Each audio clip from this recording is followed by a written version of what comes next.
روزی گذری از کنار رودی گذشتم، صدایم کرد، به درونش رفتم و سرانجام مهی بر دامنش شدم.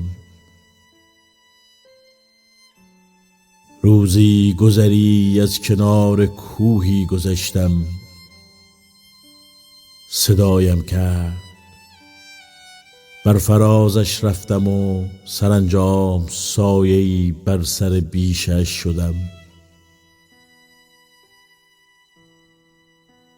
روزی گذری از کنار چشمان سبز تو گذشتم، من این بار اما مسحور شدم و از آن روز گردباد و گردابی به دور چشم توام.